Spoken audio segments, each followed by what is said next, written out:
Welcome to the Private Practice with Soul podcast. My name is Dr. Brooklyn Storme, and I help private practice owners align their business back with their soul's calling, with their big vision and with their soul's purpose. Unlike other private practice coaches, I've traveled the world in search of spiritual resources, spiritual tools, education and information so that you can have the transformation that your soul desires and needs so that you can up-level your business. How much fun is this? I love it so much. Guys, if you're not already a member of the Private Practice Monthly Mentorship Group, please check out the show notes. I would love for you to be there. In the meantime, thank you so much for pushing play today. Let's begin.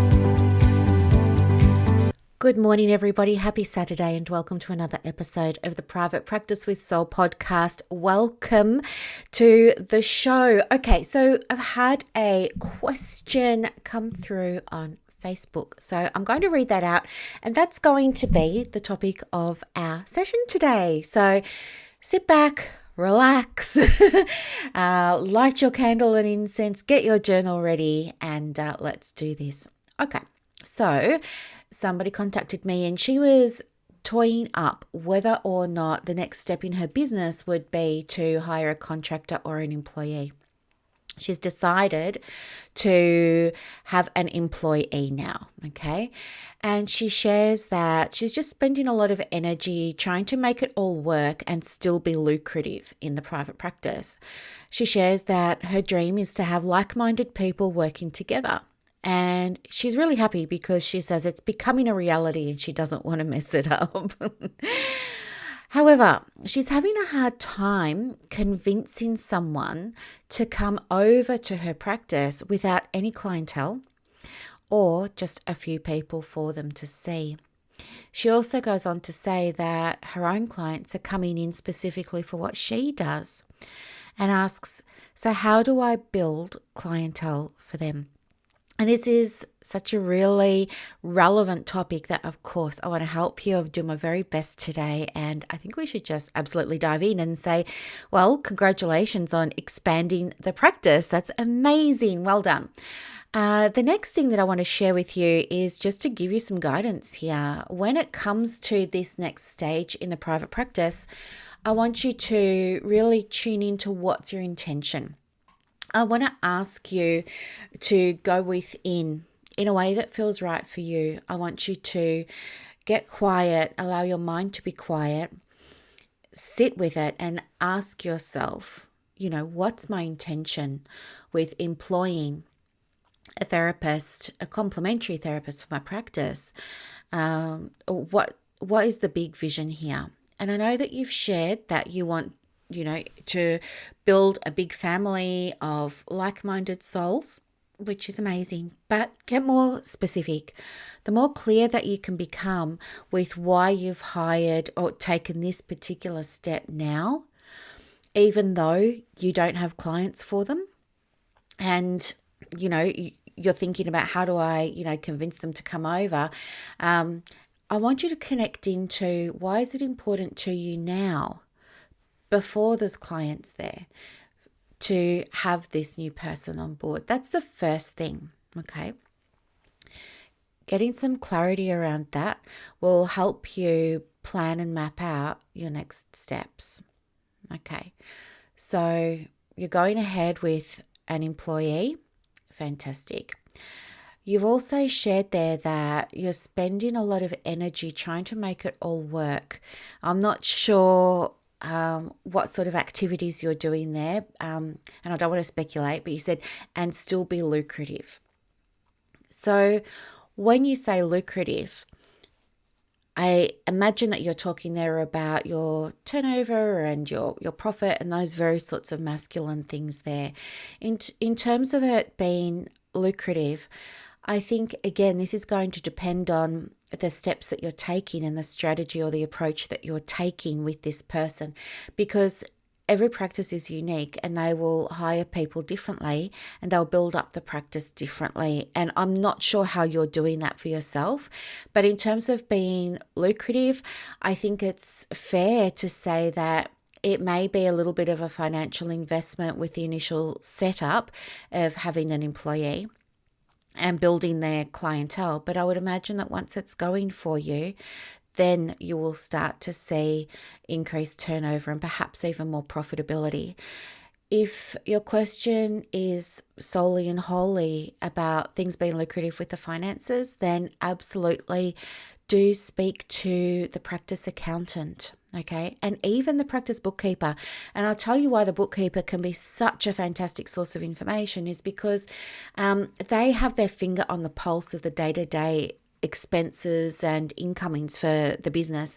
And they're in a great position to eyeball the data and give it the time that it needs to look at it and say, well, hey, maybe we could, change this phone plan. Maybe, we could switch this electricity plan. Maybe we want to do these sorts of things. Whereas your accountant can give you information and strategy around being lucrative from the financial side of things. And I'm here talking about tax deductions, like what counts as a taxable deduction for your business now that you have this employee, and getting that information and making a strategy with your accountant can be absolutely gold. So that would be for you step 2.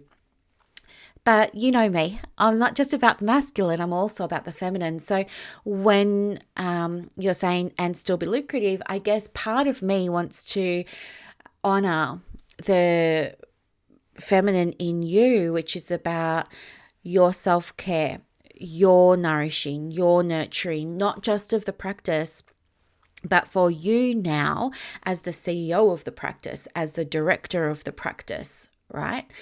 Because now you have a hierarchy in the practice. It's not just you anymore, right? It's not just you as a solo practitioner now. There's a level that's been introduced. There's you over here and there's an employee over here. You're not on the same level, so to speak, in terms of organizational hierarchy.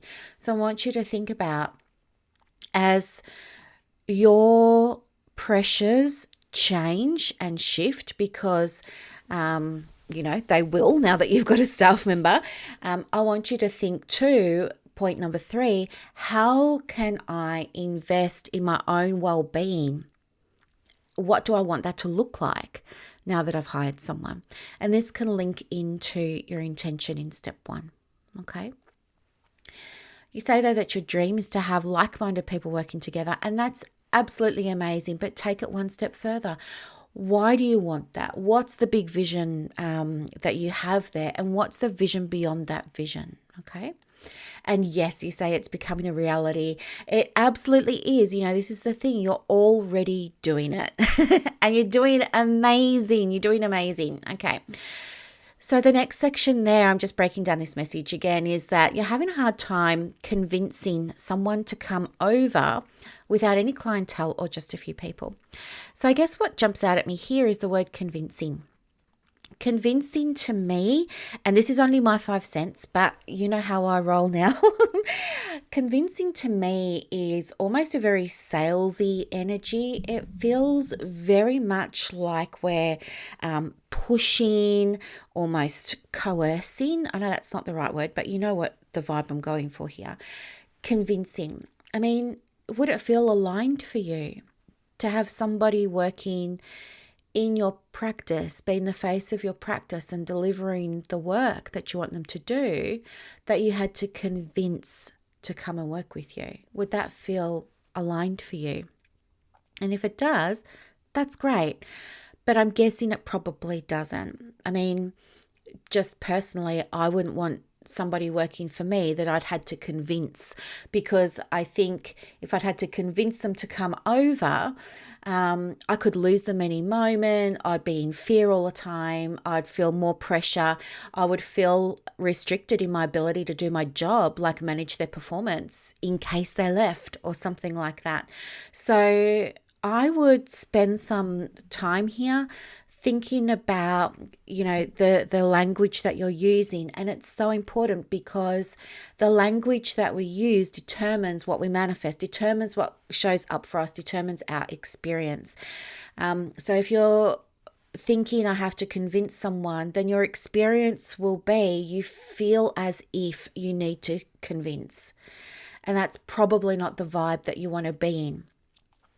Wouldn't it be interesting for you to play with the vibe of attracting someone? Maybe we say, I'm having a hard time attracting someone to come over rather than convincing. And just for yourself, play around with this idea of, staff attraction and see how that feels in contrast to convincing someone. Okay. The other thing here is it goes on to say to come over without any clientele or just a few people. I guess as a business coach, what's coming up for me is why would you be hiring if you don't have any work for somebody to do? I would probably have taken a different path, but I think maybe there are things that you can do around this. The way that you're going to attract somebody to work with you is people aren't going to want to work with your business. They're going to want to work with the energy of your business. And by that, I mean the vibe of the place. So focus on that, okay? Focus on the vibe. And remember that the perfect for your practice employees out there, they're not going to come to my practice or anybody else's. They're going to come to your practice because they believe in what you're doing. So I would be focusing on calling in applications from candidates that share your vision, that share your vibe, that have something to contribute, all of those sorts of things, that maybe have ideas around building clientele, if that's something that you would like for them to be involved in too. And you can absolutely put that in the position description, that part of their role as an employee is to spend, time completing marketing or doing certain marketing activities and things like that. That's a conversation for you to have with well, again, I would say maybe if you have an HR company that's supporting you with the documentation and the process for hiring and onboarding, have a conversation with them. But I think between you and I, really start to think about what's the vibe of the place, what's the vibe of the person that you want to come in, that you want to come into the business, and how do we close the gap, and what do you need to say? Who do you need to be? What do you need to be doing in order to call that perfect for you, perfect for your practice employee in? Okay. You've said also that your clients are coming into the business specifically for what you do. So how do you build clientele for an employee? So there are a couple of things that I know I've supported other private practice owners with who are in this transition phase. And again, it's going to look different for every business because every private practice is unique, right? We don't all have the same goals. We're not all spiritually inclined and stuff like that.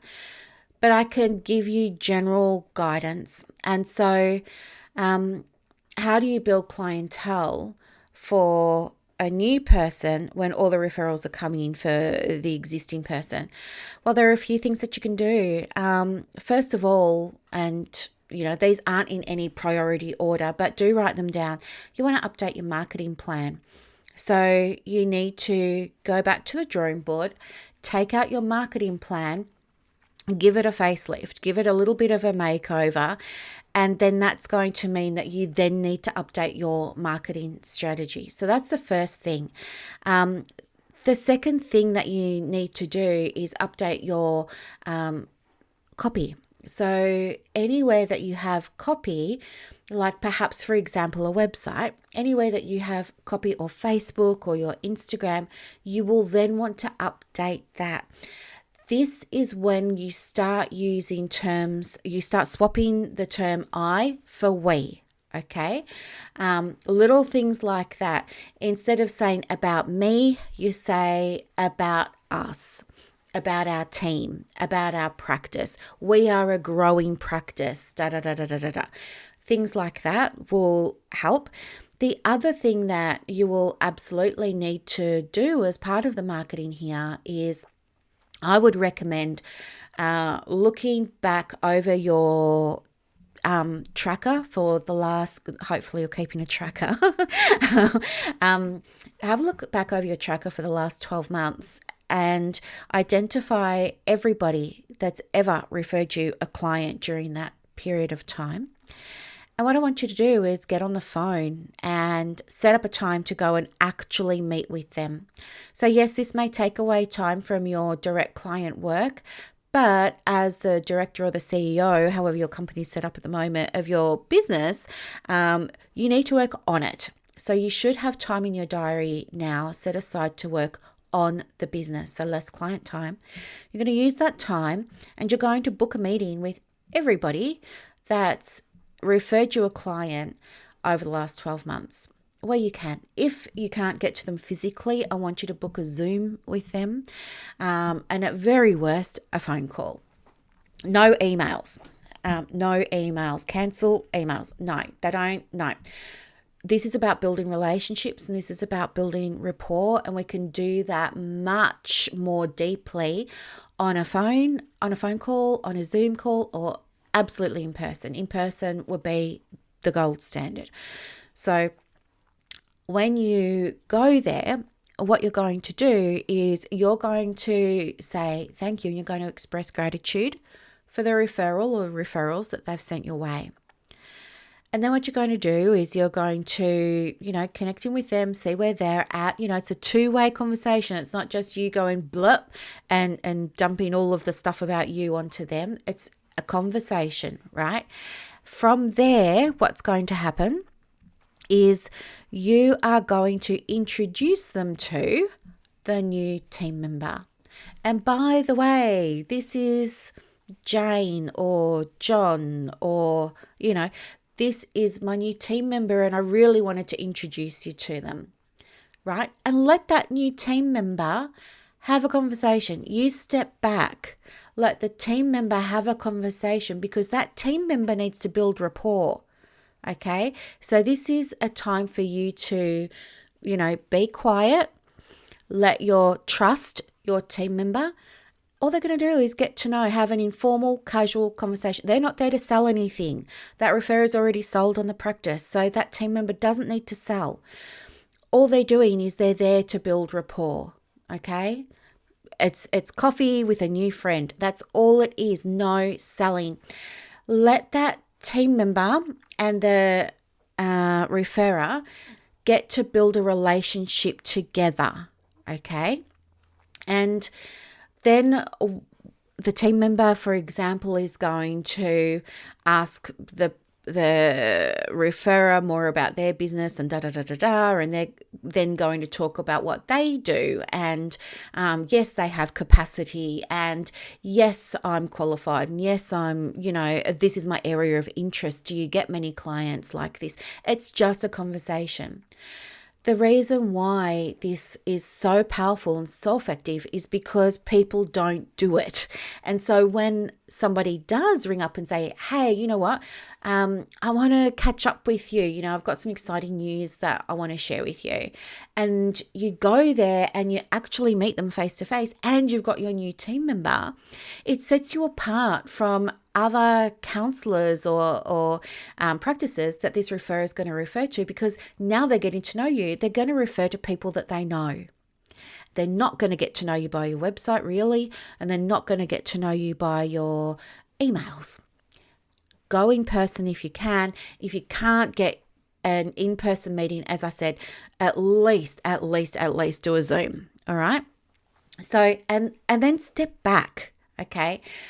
Take your foot off the accelerator. Trust that your employee is now going to focus on building that relationship. You're going to have a conversation with your employee on the way back to the practice after the meeting about how they think it went, how you thought it went, and make a next step. So we want that employee popping it in their diary at some point, maybe 4 weeks later, to do a quick check-in, okay, with that referrer. Not you doing it, let the employee do it, okay? And again, it's not a sales call, it's just a check-in. we want as many opportunities for that employee to build a relationship as possible. So letting referrers know that you're growing, the team is growing, it's a very exciting time. You have a new person on board now. This is the first step to building up the diary for that person, okay? The second step to building up the diary for that person is for you to do less. Now, this can feel like a real mindset shift. I'm asking you do less, and you're probably thinking, but I'm not going to make any money if I'm doing less.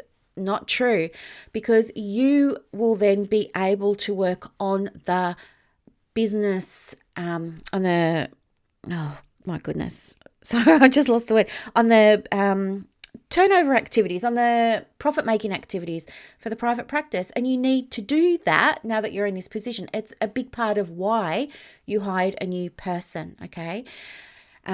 So stop taking new referrals. If you get new referrals coming through, I want you to divert them to the new person. So you say, thank you so much. You've been referred to our practice. And yes, this is absolutely what we do. I'm not taking new clients now. However, I've got this amazing counselor who does what I do. And she's so good and our clients adore her. Let me go and book you in with her. Okay. Remember that when people make referrals now that you're growing, they're making them to the practice, not to you anymore. So you're going to have to get comfortable with saying to clients that ring and they're like, oh, my doctor said I needed to see you. Just be clear with them and just say your doctor's made the referral to our practice. And at our practice, there's myself and there's Jane or John. And we all do this work and da-da-da-da-da. I'm at capacity at the moment. However, Jane or John can see you tomorrow or can see you on Monday. Let's get that booked in for you. Let's get that sorted out for you. Make sense? Okay. So, again, you should be recruiting when you're at about 70 or 80% capacity. As soon as you start thinking maybe I need a wait list, that would be the time that you start recruiting, and you can overcome some of these hurdles, because then the other 20% can go straight into the diary of the new person and pulls your direct client work back enough so that you can do the stuff that's going to help you work on the business and grow it to where you need it to be financially or spiritually or emotionally or physically, if you're looking to go from renting a room to buying a premises and whatever it is in your bigger business plan. So I hope that all makes sense. But just remember, this is an integration of the masculine and the feminine. So lean into those energies and ask yourself for all those different points that we've spoken about today. Do I have a balance here of those energies? And if not, how can I bring that in so that it really, really works for my practice?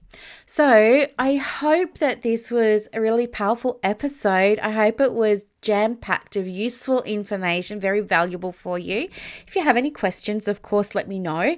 I'm doing a little video series at the moment over on my Facebook business page, which is just called Private Practice. It's Private Practice with Soul. So if you want to see some bite-sized videos, there's one going up every day for the next month. I'm also sharing them over to my Instagram, which is the Private Practice Coach, or at the.private.practice.coach. So you can see them there. And if you want some extra help, book an office hours call. It's what I'm here for. At uni, our tutors and our lecturers used to have this thing called office hours, and that was when you could go and get some some help. So I've kind of set something similar up for you. So if you want some guidance, book an office hours chat with me. It doesn't cost you anything. There's no selling or anything like that. I'll put the link for that in the show notes. But otherwise, have a really happy Easter. And I think it's Passover as well. So hopefully I'm correct with that. And if it is, a happy Passover as well. Have a beautiful break, everybody. Thanks so much for listening to another episode of the Private Practice with Soul podcast. Bye-bye.